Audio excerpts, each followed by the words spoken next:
உறவுகள் அனைவருக்கும் அன்பான வணக்கங்கள். வீட்டில் பசங்கள்லாம் என்னதான் சொன்னாலும், ஊரில் இருக்கவங்க என்ன ஏது பேசினாலும், தன்னோட நிலையை மாற்றிக்காத நடேசன் நிலாவுக்காக மட்டுமே தான் அவர் தன்னோட நிலைமையை மாற்றி அவர் குடும்ப முன்னேற்றத்துக்கு கொஞ்சம் கொஞ்சமாக ஒரு ஸ்டெப் பை ஸ்டெப் முன்னேறதுக்கு அவரும் ஒரு யூஸ்ஃபுல்லாக இருக்க போகிறாரு. அது எல்லாத்துக்குமே காரணம் நிலாவாக தான் இருக்க போகிறாங்க அப்படின்னு நீங்கள் நினச்சிங்கன்னா மறக்காமல் இந்த வீடியோக்கு ஒரு லைக்கை மட்டும் கொடுத்துருங்க.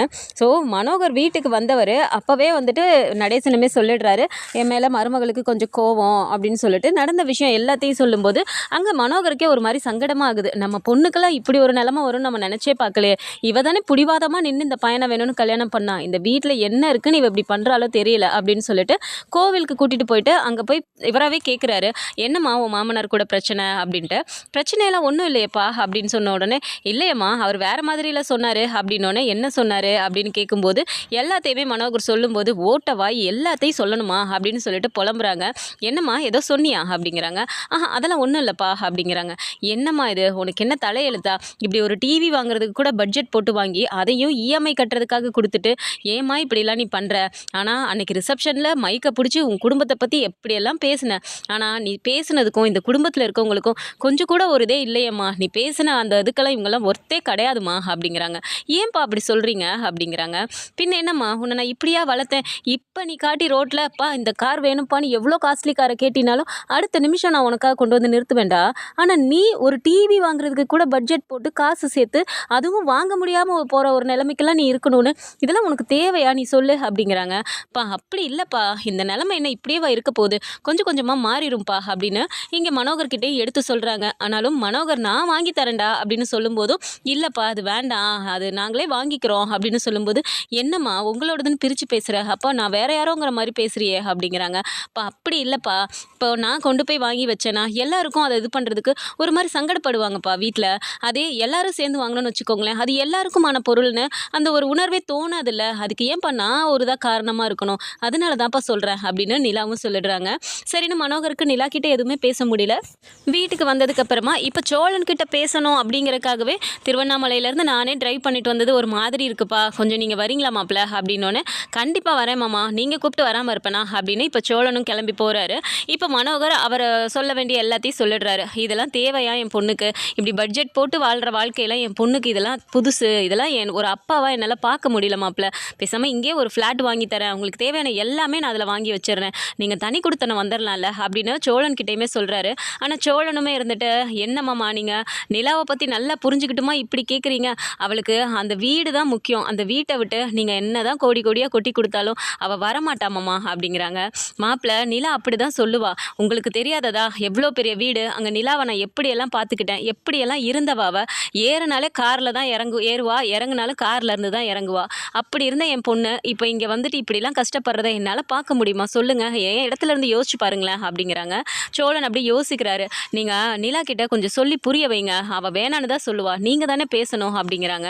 இல்லைம்மா எனக்கு எதுவும் இது சரியாக வராது, நீங்கள் எப்படியெல்லாம் பார்த்துக்கிட்டீங்களோ அதே மாதிரி நானும் நிலாவை பார்த்துக்குவேன், என்னை நம்புங்க, இப்போதைக்கு எனக்கு டைம் சரியில்லை, ஆனால் சீக்கிரமாகவே நிலா என்கிட்ட சொல்லியிருக்கா, நான் இப்படியே டிரைவராலாம் இருந்துட மாட்டேன், நீங்கள் என்னை நம்புங்க, கொஞ்சம் கொஞ்சமாக வளர்ந்து நீங்கள் அன்றைக்கி சொன்னீங்களே நான் இப்போ ட்ராவல்ஸுக்கு ஓனராக இருக்கேன்னு, அந்த நிலைமைக்கு நானும் கண்டிப்பாக ஒரு நாள் வருவேன், அப்போ நீங்களே என்ன சும்மா சொன்ன இந்த வாய் பெருமையாக உண்மையாகவே சொல்லும் அப்படின்னு சொல்லிட்டு இங்கே சோழனுமே சொல்லிடுறாரு. மனோகருக்கு எதுவுமே சொல்ல முடியல. சரி மனோகரை ட்ராப் பண்ணிட்டு வீட்டுக்கு வந்த உடனே பாண்டி பார்த்துட்டு கேட்குறாரு, என்னடா உன் மாமனாரை கொண்டு போய் விட்டு வந்துட்டியா அப்படின்ட்டு. விட்டு வந்துட்டேன் அப்படின்னோடனே, என்னடா ஏதாவது சொன்னாரா திட்டினாரா அப்படிங்கிறாங்க. என்ன ஏன்டா திட்ட போகிறாரு அப்படின்னு சொல்லிட்டு இருக்கும்போதே சேரன் பல்லவன் எல்லாரும் வந்து பார்க்குறாங்க. என்னடா விட்டு வந்துட்டியா அப்படின்னோடனே, ஆமாண்ணே அப்படின்றாங்க. என்னடா ஏதாவது சொன்னாரா அப்படின்னு சேரனும் கேட்கும்போது, அண்ணா அவருக்கு வீட்டை பார்த்துட்டு ஐயோ இந்த ஆள் டிவி வாங்காமல் இந்த மாதிரி பிரச்சனை எல்லாத்தையும் உளறி வச்சுருக்காருண்ணே, இந்த ஆளால் தான் இப்போ திரும்பவும் பிரச்சனையே அப்படிங்கிறாங்க. பிரச்சனையா என்னடா ஆச்சு அப்படின்னோடனே நிலாவும் வந்துடுறாங்க. ஏன் சோழன் என்ன சொன்னார், திட்டினாரா எதுவும் அப்படிங்கிறாங்க. இல்லை நிலா, இந்த ஆள் சொல்லி வச்சுருக்காரு, அதனால் இப்படிலாம் பட்ஜெட் போட்டு வாழ்கிற வாழ்க்கையில் என் பொண்ணுக்கு தேவையா, நான் பேசாமல் எல்லாத்தையும் வாங்கி தரேன், தனி கொடுத்தன வந்துருங்கன்னு சொல்லிட்டு என்னை கூப்பிடுறாரு, இங்கேயே சென்னையிலே நான் நல்ல ஃப்ளாட்டாக வாங்கி தரேன்னு என்கிட்ட சொல்கிறாரு அப்படிங்கிறாங்க. அப்படி சேரனுக்கு ஒரு மாதிரி ஆகுது. பல்லவன் டக்குன்னு பார்த்துட்டு, அண்ணா அண்ணா என்னண்ணா அப்படின்னா தனி கொடுத்தன போயிடுவீங்களா நீ அப்படிங்கிறாங்க. டே பல்லவா ஏண்டா பதற, அப்படிலாம் ஒன்றும் போக மாட்டேன்டானா அப்படிங்கிறாங்க. இல்லை நீ அவர் சொல்கிறதும் நியாயம் தானே, நாங்கள் இந்த வீட்டிலே இருந்து பழகிட்டோம், ஆனால் நீங்கள் அவ்வளோ பெரிய வீட்டில் இருந்துட்டு அவ்வளோ வசதியாக இருந்துட்டு இங்கே வந்து நீங்கள் இப்படி இருக்கணும்னு உங்களுக்கு என்ன இருக்குது, ஒரு டிவி கூட வாங்க முடியாத நிலமையில நம்ம இருக்கோம், அவர் சொல்கிறதும் நியாயம் தானே தானே நீ அப்படின்னு பல்லவன் சொல்லும்போது நீலா பார்த்துட்டு டேய் ரொம்ப பெரிய மனுஷன் மாதிரிலாம் பேசாதடா, கொஞ்சம் அமைதியா இரு அப்படிங்கிறாங்க. அப்போ சேரனும் பார்த்துட்டு அவன் சொல்கிறதுல என்னப்பா தப்பு இருக்குது அப்படிங்கிறாங்க. அண்ணா நீங்களுமா அப்படின்னு சொல்லும்போது கரெக்டாக நடேசன் பாட்டு பாடிக்கிட்டே உள்ளே வராரு. இதை பார்த்ததுமே சேரனுக்கு அவ்வளோ ஒரு கோவம் வருது. டக்குன்னு நடேசன் முன்னாடியே வச்சுட்டு, பா நிலா உங்கள் அப்பா சொன்னது கரெக்டு தான்ப்பா, இந்த வீட்டிலலாம் நீ இருக்க வேண்டிய ஆளே கிடையாது. நீ உங்கள் அப்பா சொன்ன மாதிரி அவரை ஃப்ளாட் வாங்க சொல்லுப்பா, சென்னையிலேயே ஃப்ளாட்டை வாங்கிட்டு நீயும் சோழனும் அங்கே போய் தனி கொடுத்தன போய் நீ அங்கே போய் சந்தோஷமாக இருப்பா. இந்த வீட்டில் இங்கே இருந்துக்கிட்டு இதோ இவர் குடிச்சிட்டு வந்துட்டு தேவையில்லாமல் ஒரு பொருளும் வாங்க விட மாட்டார், நிம்மதியாகவே இருக்க விட மாட்டார், நம்மளா ஒன்று செய்யலான்னு நினச்சாலும் அதை செய்யவும் விட மாட்டார். இப்படி ஒரு கஷ்டம்லாம் உனக்கு தேவையாப்பா? நாங்கள் இப்படியே இருந்து பழகிட்டோம், ஆனால் உனக்கு இப்படி இருக்கிறது நீ எங்களால் கஷ்டப்படுறத எங்களால் பார்க்க முடியலப்பா. உங்கள் அப்பா சொல்கிறது தான் கரெக்டு, நீ பேசாமல் தனி கொடுத்தனமே போயிருப்பா அப்படின்னு சொன்ன உடனே நடேசன் அப்படியே பார்க்குறாரு. என்னது தனி கொடுத்தனமா? ஏண்டாடே என்னடா என் மருமகளை நீ தனி கொடுத்தன போக சொல்லிட்டு இருக்க, உனக்கு என்னடா அவ்வளோது அப்படின்னு சொல்லிட்டு இங்கே சேரன் கிட்ட வேகமாக போய் பேசுகிறாரு. நிலா டக்குன்னு பார்த்துட்டு இவரை இப்படி தான் வழிக்கு கொண்டு வரணும், இவரை திருத்தணும்னா வேற வழியே இல்லை அப்படின்ட்டு, என்ன இப்போ அண்ணன் தப்பாக சொல்லிட்டாங்க நீங்கள் அவர்கிட்ட சண்டைக்கு போகிறீங்க அப்படிங்கிறாங்க. மடி மருமகளை நீயுமாமா அப்படிங்கிறாங்க. ஆமாம், இந்த வீட்டில் என்ன வசதி இருக்குது சொல்லுங்கள், இல்லை இந்த வீட்டுக்குன்னு ஏதாவது செய்யணும்னு உங்களுக்கு ஏதாவது தோணுதா? அதுக்கான ஸ்டெப் ஏதாவது எடுக்கிறீங்களா? உங்களுக்கு நீங்கள் சம்பாதிக்கணும், நீங்கள் சம்பாதிக்கிற காசை வச்சு நல்லா குடிக்கணும், அதுதான் உங்களுக்குன்னு தோன்றது நீங்கள் செய்கிறது. மற்ற என்ன இந்த வீட்டுக்காக செய்கிறீங்க? முன்னாடி தான் உங்கள் பசங்க மட்டும் இருந்தாங்க, ஏதோ எப்படியோ இருந்துட்டு போகிறானுங்கன்னு உங்கள் இஷ்டத்துக்கு விட்டுட்டீங்க, அவங்களும் உங்களை கண்டுக்கல. ஆனால் இப்போது இந்த வீட்டில் நான் ஒருத்தி இருக்கேனே, எனக்கு என்ன நீங்கள் மரியாதை கொடுக்குறீங்க? அப்பயுமே நீங்கள் உங்கள் இஷ்டத்துக்கு தான் இருக்கிறீங்க, குடிக்கிறீங்க, போகிறீங்க, வரீங்க, எவ்வளோ சம்பாதிக்கிறீங்கிறது கூட வீட்டில் சொல்கிறதில்ல. அப்படி இருக்கும்போது நான் எதுக்கு இந்த வீட்டில் இருக்கணும்? சோழன், நான் இப்போவே அப்பாவுக்கு ஃபோன் பண்ணி சொல்லிடுறேன், நான் ஒரு நல்ல ஃப்ளாட்டாக பார்க்கட்டும், அங்கே போனால் அப்பா எல்லா ஃபெசிலிட்டிஸும் வீட்டில் இருக்கும், நம்ம பாட்டுக்கு நிம்மதியாக இருக்கலாம், இதெல்லாம் ஒரு வீடா அப்படிங்கிறாங்க. அப்படி நடேசனுக்கு ஒரு மாதிரி ஆகுது. மடி என்னம்மா இப்படிலாம் பேசுகிற, உன் வாயிலேருந்து இப்படி ஒரு வார்த்தை வரும்னு நான் நினச்சே பார்க்கலாமா அப்படிங்கிறாங்க. ஆமாம், பின்ன என்ன பண்ண சொல்கிறீங்க? நானும் அவ்வளோ பேத்துக்கு முன்னாடி என் அப்பா கிட்ட மைக்கு பிடிச்சி எல்லாத்துக்கும் முன்னாடி நான் எங்கள் அப்பாவை அது பண்ணிட்டு இந்த குடும்பம் தான் எனக்கு முக்கியம், எனக்கு இப்படி பார்த்துக்கிறாங்க அப்படி பார்த்துக்கிறாங்கன்னு எல்லாமே சொன்னேன், ஆனால் நீங்கள் என்ன பண்ணுறீங்க அப்படிங்கிறாங்க. மடி என்னம்மா எல்லாத்துக்கும் காரணம் நான் தாங்கிற மாதிரி கடைசியில் நீ தனி கொடுத்தன போகிறதுக்கும் நான் தான் காரணங்கிற மாதிரி சொல்கிறியே அப்படிங்கிறாங்க. ஆமாம், தனி கொடுத்தன நான் இப்போ போகணுன்னு முடிவெடுத்ததுக்கு காரணமே நீங்கள் தான் அப்படிங்கிறாங்க. சோழனுக்கு பாண்டிக்கும் ஒன்றுமே புரியல. என்னடா இவங்க இப்படி பேசிகிட்டு இருக்காங்க, அப்படின்னா தனி கொடுத்தன போகிறாங்களா அப்படிங்கிறாங்க. டே அவளெல்லாம் நீ நம்பாதடா, ஏதோ ஒன்று இப்போ பேசுவா, அதுக்கப்புறம் உள்ளர போய் ஏன் நிலா அப்படி சொன்னேன், அப்படியா அப்போ நம்ம தனி கொடுத்தன போகிறாமான்னு கேட்டேன்னு வச்சுக்கோவேன், ஏன் சோழன் நான் எப்போ அப்படி சொன்னேன்பா, அப்படி இல்லைனா நான் ஏதோ சும்மா அடிச்சு விட்டேன்பா, நீ தான் அன்றைக்கி சொன்னியே மூட் ஸ்விங்குன்னு, அந்த மாதிரி ஏதாவது சொன்னாலும் சொல்லுவாடா, அவள் பேசுகிறதெல்லாம் நம்பாத, கொஞ்ச நேரம் அமைதியாரு, எனக்கும் தான் ஒன்றும் புரியல அப்படின்னு சோழனும் சொல்லிடுறாரு. நடேசனுக்கு ஒன்றுமே புரியல.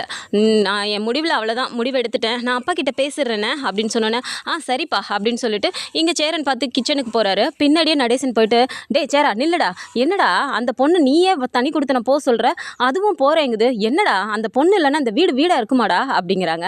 ஓ உங்களுக்கு இப்போ தான் தெரியுதாப்பா, அந்த பொண்ணு இருந்தால் தான் இந்த இது வீடாகவே இருக்குன்ட்டு. இந்த வீடாக இருக்குதுக்கு நீங்கள் என்ன பண்ணுறீங்க? நீங்கள் பாட்டுக்கு உங்களுக்கு குடிக்கணும், இதோ நாங்கள் 2 நாள் அங்கிட்டு ஊருக்கு போனோடனே வீட்டையே பார் மாதிரி கேவலமாக்கி வச்சுருந்தீங்க, இப்படிலாம் இருந்தால் எந்த பொண்ணுப்பா வீட்டில் இருக்கும்? இதே நீங்கள் பண்ணின விஷயம்லாம் அவங்க அப்பாவுக்கு தெரிஞ்சிருந்துச்சு, ஒரு நிமிஷம் அந்த வீட்டில் இருக்க வச்சிருக்க மாட்டார், உடனே வானிலான்னு சொல்லிட்டு தனியாக கூட்டிகிட்டு போயிருப்பார், சோழனும் கூடவே போயிருந்திருப்பான். அப்போ என்ன பண்ணியிருப்பீங்க? அந்த பொண்ணு அதெல்லாம் இன்னும் சொல்லாமல் தானே இருக்கு.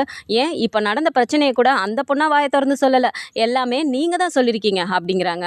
ஆமாம், அவர் முன்னாடி ஏதோ என்கிட்ட பேசாமல் ஒரு மாதிரி பண்ணினதுனால அவர் வித்தியாசமாக பார்த்தாரு, அதனால எங்களுக்குள்ளே சின்ன சண்டைன்னு சொன்னேன், வேற ஒன்றும் நான் சொல்லலையடா அப்படிங்கிறாங்க. சண்டைன்னு சொன்னீங்கன்னா எல்லா காரணத்தையும் தானே சொல்லி வச்சுருக்கீங்க, இதெல்லாம் கேட்டுட்டு ஒரு அப்பாவா அவரால் தாங்க முடியுமா? அதுக்கும் மேலே அந்த பொண்ணு இதெல்லாம் சகிச்சுக்கிட்டே இருக்கணும்னு என்னப்பா அவசியம் இருக்குது அப்படிங்கிறாங்க. டே சேரா நீயாவது சொல்லுடா அப்படிங்கிறாங்க. அவ்வளோதான்ப்பா, அந்த பொண்ணு முடிவு எடுத்துருச்சு, நானும் சொல்லிட்டேன், இதுக்கு மேலெலாம் எந்த மாற்று கருத்தும் இல்லைப்பா, நீங்கள் உங்கள் இஷ்டத்துக்கு குடிங்க, என்ன வேணால் பண்ணுங்கள், உங்கள் சம்பாதிக்கிற காசை நீங்கள் என்ன வேணால் பண்ணுங்கப்பா, என்ன பண்ணுறீங்க எவ்வளோ சம்பாதிக்கிறீங்கன்னு கூட இனிமேல் கேட்குறதுக்கு ஆள் இருக்காது, நாங்கள் ஏற்கனவே கேட்க மாட்டோம், கேட்டாலும் சொல்ல மாட்டீங்க. ஆனால் இப்போ நிலா தான் ஒரு வார்த்தை உங்ககிட்ட கேட்டுட்டு இருந்துச்சு, இப்போ அதுவும் இனிமேல் கேட்க போகிறது இல்லைல்ல, உங்கள் இஷ்டத்துக்கு நீங்கள் இருக்கலாம்ப்பா, விடுங்க, நீங்கள் இதை பற்றி பேசாதீங்க அப்படின்னு சேரனும் மூஞ்சில் அடித்த மாதிரி பேசிடுறாரு.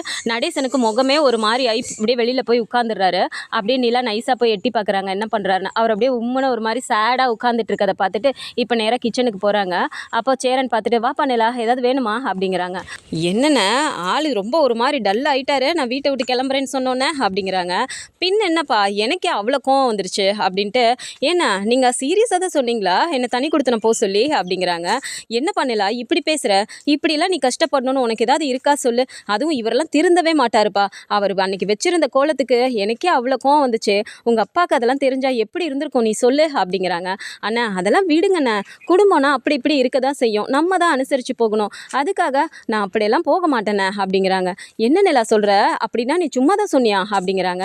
என்னண்ணா நான் எப்படி தனி கொடுத்தனோலாம் போவேன், அதெல்லாம் நான் போக மாட்டேன், அவரை வழிக்கு கொண்டு வரணும்னா நான் இப்படி தான் அவரை மிரட்ட போகிறேன் அப்படிங்கிறாங்க. சேரனும் அப்படியே பார்த்துட்டு சிரிச்சிட்டு நீ வேற மாதிரிப்பா அப்படிங்கிறாங்க. சரிங்கண்ணா விடுங்க அப்படின்னு சொல்லிட்டு இப்போது நிலா பாட்டுக்கு அப்படியே பேசாத மாதிரியே வெளியில் அவங்க பாட்டுக்கு போயிட்டு ஃபோனை பார்த்துட்டு இருக்காங்க. நடேசன் எழுந்திரிச்சு வராரு, வந்துட்டு மடி அப்படிங்கிறாங்க. இப்படி திரும்பி பார்த்துட்டு திரும்பவும் திரும்பிக்கிறாங்க. நிலா உங்ககிட்ட கொஞ்சம் பேசணுமா அப்படிங்கிறாங்க. என்ன பேசணும் நீங்கள் அப்படிங்கிறாங்க. என்னம்மா தனி கொடுத்து நான் போகிறேன்னு திடீர்னு முடிவு எடுத்துட்டியே அப்படிங்கிறாங்க. திடீர்னு முடிவு எடுத்துட்டேன்னா நீங்கள் பண்ணுறது அந்த மாதிரி வேறு என்ன பண்ண சொல்கிறீங்க அப்படிங்கிறாங்க. மடி நீ வெளியே போகிறதுக்கு காரணமே நான் தானா, நான் என்ன பண்ணணும்னு சொல்லுமா, நீ இந்த வீட்டில் இருக்கணுமா, எனக்கு அது போதுமா அப்படிங்கிறாங்க. என்ன பண்ணணும்னா ஏன் உங்களுக்கு தெரியாதா, நீங்கள் எப்படி இருக்கணும்னு ஆசைப்படுறேன்னு உங்களுக்கு தெரியாதா அப்படிங்கிறாங்க. அப்போ நடேசன் அப்படியே பார்த்துட்டு புரியுதுமா, நான் பண்ணுறது தப்பு தான், ஆனால் எனக்கு கொஞ்சம் டைம் கூடமா, கொஞ்சம் கொஞ்சமாக நான் மாறிக்கிறேனே அப்படிங்கிறாங்க. இங்கே பாருங்க அங்கிள், உங்களால் சடனாக மாற முடியாதுன்னு எனக்கு தெரியும், ஆனால் நீங்கள் கொஞ்சம் கொஞ்சமாக குறைக்கிற மாதிரி எதுவுமே பண்ணலையே, எப்போவும் எப்படி இருப்பீங்களோ அதே மாதிரி தான் இப்போவும் இருக்கீங்க, என்னை வேறு என்ன பண்ண சொல்கிறீங்க அப்படிங்கிறாங்க. எதுவுமே பேசாமல் நடேசன் வந்துட்டு அவரோட வண்டி எடுத்துகிட்டு போயிடுறாரு. நிலா அப்படியே பார்க்குறாங்க. போனவர் நைட் ஆகிடுச்சு, அது வரைக்கும் வரல அப்படிங்கும்போது நிலா வாசலே பார்த்துட்டு இருக்காங்க. அப்போ அதை பார்த்துட்டு சோழன் வந்துட்டு என்ன நிலா வாசலே பார்த்துட்ருக்க அப்படிங்கிறாங்க. இல்லை சோழன், அப்போ கிளம்பி போனார் அங்கிள், இன்னும் வரவே இல்லையே அப்படிங்கிறாங்க. அந்த ஆளுக்காவெல்லாம் நீ ஏன் காத்துட்ருக்க, அந்த ஆள்லாம் என்ன சொன்னாலும் திருந்தாத ஒரு ஜென்மம், நீ தான் தேவையில்லாமல் கத்திகிட்ருக்க, திருந்தாதவங்கள்ட்டெல்லாம் என்னத்தை சொல்கிற, நீ பாட்டுக்கு வா நிலா அப்படிங்கிறாங்க. திருந்தலைங்கிறக்காக அப்படியே விட்டுற முடியுமா அப்படிங்கிறாங்க. இப்போ நீ என்ன தான் பண்ண போற, அந்த ஆள் வர வரைக்கும் நீ இப்படி காத்துட்டு நிற்க போறியா அப்படிங்கிறாங்க. இருங்க சோழன் வந்துருவாரு அப்படின்னு சொல்லிட்டு பார்த்துட்டு இருக்கும்போதே கரெக்டாக வண்டி வருது. அப்போ அதை பார்த்த உடனே நிலா ஒன்றும் தெரியாத மாதிரி உள்ளே போயிடுறாங்க. அங்கேருந்து வந்தவர் வேக வேகமாக உள்ளே வராரு. வந்துட்டு சுற்றி சுற்றி பார்க்குறாரு. எல்லாரும் அவங்கவுங்க வேலையை பார்த்துட்டு இருக்காங்க. பல்லமா வந்து ஃபோனில் ஏதோ பார்த்துட்டு இருக்கும்போது வந்துட்டு அம்மாடி நிலா அப்படின்னு சொல்லிட்டு கூப்பிடுறாரு. நிலா அப்படியே கிச்சன்லேருந்து எட்டி பார்க்குறாங்க. நேராக நடேசன் போயிட்டு அம்மா இங்கே வாமா அப்படின்னு சொல்லிட்டு வேக வேகமாக நிலாவை அங்கே சாமி ரூம் முன்னாடி கூட்டிகிட்டு வந்துட்டு அந்த சாமி படத்துக்கு முன்னாடியே நிற்க வச்சுட்டு இந்தம்மா அப்படின்னு சொல்லிட்டு பணத்தை எடுத்து கொடுக்குறாரு. என்ன இது, எதுக்கு எனக்கு பணம் கொடுக்குறீங்க அப்படிங்கிறாங்க. மடி என்னம்மா, நான் இன்னைக்கு ஓட்டி சம்பாரிச்சதுமா, 3 லோடு போனேம்மா, 3 லோடுக்கு எனக்கு இவ்வளோ கொடுத்தாங்க, இந்தம்மா மொத்த காசையும் உங்ககிட்ட கொண்டு வந்து கொடுத்துட்டேன், இதில் நீ சாப்பிட்றதுக்கு பண்டம்லாம் வாங்கிட்டு வந்திருக்கேன், இதை வச்சுக்கோ, இந்த செலவு போ, மிச்ச காசை நான் அப்படியே உங்ககிட்ட கொடுத்துட்டேம்மா, இந்த வச்சுக்கோ அப்படிங்கிறாங்க. நிலாவுக்கு அப்படியே ஒரு மாதிரி இருக்கா. என்ன அங்கிள் நீங்களா இது அப்படிங்கிறாங்க. என்னம்மா, என்னால் நீ வீட்டை விட்டு வெளியே போகிற அப்படின்னா அதுக்கு நான் காரணமாக இருக்க மாட்டேம்மா, நீ இந்த வீட்டில் இருக்கணும், உனக்கு என்னப்போ நான் குடும்பத்துக்கு தேவையான எல்லாத்தையும் செய்யணும், உனக்கு நான் குடிக்காமல் இருக்கணும், பொறுப்பானவனாக இருக்கணும், அதுதானே நீ ஆசைப்படுற, நான் கொஞ்சம் கொஞ்சமாக அப்படியே மாறிடுவேம்மா, இதோ இன்றைக்கி நான் மொத்தத்தையும் கொண்டு வந்து உங்ககிட்ட கொடுத்துட்டேன்ல, நீயே உன் கையில் வச்சுட்டு நீயே எல்லாமே பாரு, எனக்கு மாதம் மாதம் இந்த டியூ கட்டுறதுக்கு நீயே சேர்த்து வச்சு உனக்கு எப்போ அது தேதி வருதுன்னு தெரியுதோ அப்போ நீயே கொடுத்துருமா, சரியா, இனிமேல் நான் எதுவும் பண்ண மாட்டேம்மா, என்னால் நீ வீட்டை விட்டு வெளியே போகக்கூடாதுமா, தனி கொடுத்தனோலாம் போகாதம்மா, உங்கள் அப்பா கிட்டலாம் அதை பற்றி சொல்லி ஃப்ளாட்டெல்லாம் பார்க்க சொல்லாதம்மா அப்படிங்கிறாரு. நிலா அப்படியே ஒரு மாதிரி பார்த்துட்டு ஒரு நாள் தானே கொடுத்துருக்கீங்க, பார்க்குறேன், இன்னும் 1 வாரம் 1 மாதம் எப்போ கொடுக்குறீங்கன்னு பார்த்துட்டு நீங்கள் எப்படி இருக்கீங்கன்னு பார்த்துட்டு தான் நான் அந்த முடிவை எடுப்பேன் அப்படிங்கிறாங்க. சரிம்மா அப்படின்னு சொல்லிட்டு அவரும் போய் உட்கார்றாரு. ஸோ நடேசனை திருத்தணும் அப்படிங்கிறதுக்காக நிலா வந்துட்டு தனி கொடுத்தன போகிறேன் அப்படிங்கிற மாதிரி ஒரு சின்ன ட்ராமா பண்ணி வழிக்கு கொண்டு வருவாங்க. இந்த மாதிரியான கதைக்களம் வந்தால் நல்லா இருக்கும்னு நினச்சிங்கன்னா மறக்காமல் நம்மளோட சேனலை சப்ஸ்கிரைப் பண்ணிக்கோங்க. அண்ட் வீடியோ பிடிச்சிருக்கு அப்படின்னா சின்னதாக லைக்கை மட்டும் கொடுத்துருங்க. தேங்க்ஸ் ஃபார் வாட்சிங்.